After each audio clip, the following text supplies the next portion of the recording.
About you, Tony, what's your background? What do you do? Oh, just always did construction. Went to school for working in the hospital. Yeah, he worked in hospitals. Did that for a while in the lab and in the morgue and stuff like that. Degree in chemistry and biology as a lab technologist, and then construction always put me through school, and I always was intrigued of going into some place and starting out with a pile of wood on the floor and then having something But to be he's made really smart. out of it. I got sick last week, and he's like writing me a prescription over the phone. He's like, "Oh, dude, you need to get this That was pretty. culture tested." But and then you you go need to the for doc. What do you this." say? Yeah, it was right what you said, but I'm like, Tony's like a freaking doctor. What are you building cabinets for? Because I enjoy it. Yeah. It's very rewarding when you have a pile of wood and then deliver something to someone's house and totally done up to the finished part of it, the cutting, the They give building. you a check. And you get the check. That's the reward. Oh, Donnie, that's what made me want to work with him in the beginning. Like he said, Dr. Sky, I was on a job and Donnie had called and he turned around and said, oh, you know, you got to meet up with this guy. Like he said, that was the first time remembering. And then went on these jobs, and when I saw what he was doing, it was pretty crazy with him motorizing everything and trying to make everything work with remote controls and stuff. And then he'd tell me that we're going to do this job and this is what we're going to do, and basically thought he was crazy. Yeah. Because I was thinking like how this is going to work. I said, and then we spent many days and nights in here, you know, and I never told him that that wouldn't work. I'd say it to myself. You know that now, right?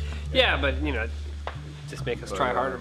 He's good. He's different. Sometimes he comes up with ideas that are great, obviously, and a good lead line as far as doing them and everything. But sometimes when he wants to do something a certain way, using certain fasteners or using certain things, there's always a little simpler way, me being in that part of the construction part of it.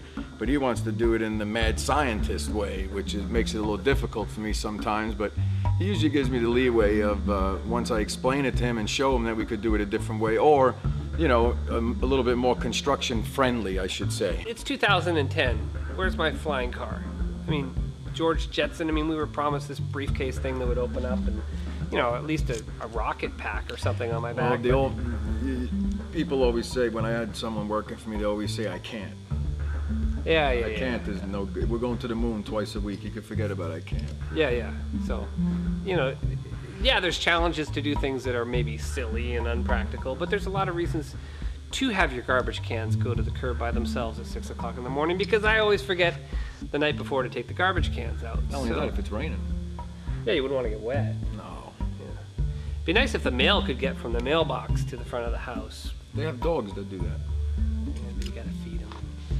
Oh, you could do that the same way, just like the bank sucks your money from this car. Yeah, but I don't think thing. you're allowed to touch a mailbox. I think it's federal property or something. No, you're not touching it. The mailbox is, the mailman is taking his tube out, putting his letters in, and putting the tube back in, and then you're sucking it to the house.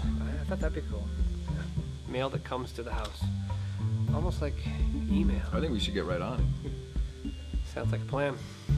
Like I said earlier, it's rough getting to work on time when we get to jobs on time, and people usually want to see you.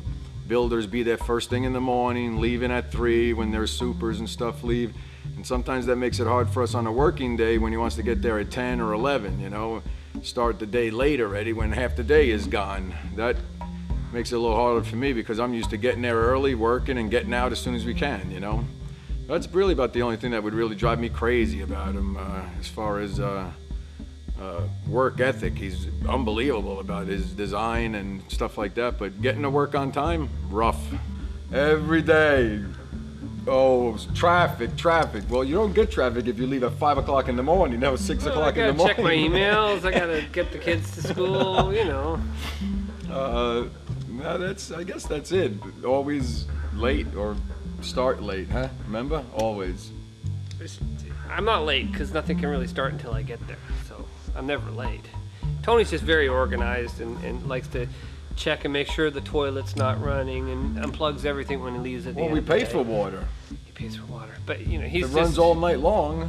Yeah, but then he checks the alarm and stands by the door to make sure it beeps. You got to make sure it works. He's very thorough and very efficient and organized, and I don't know What happens if the alarm don't work and we come to work the next day and there's no tools in there? Then I what do we can't do? organize my thoughts, never mind run a business. He used to always tell me, you know, I need someone to tell me where I gotta go and what I gotta do. I'm pretty organized and scheduled. A lot of times you would say, you know, you gotta help me go here and there. I said, well, Donnie, we have to schedule it in.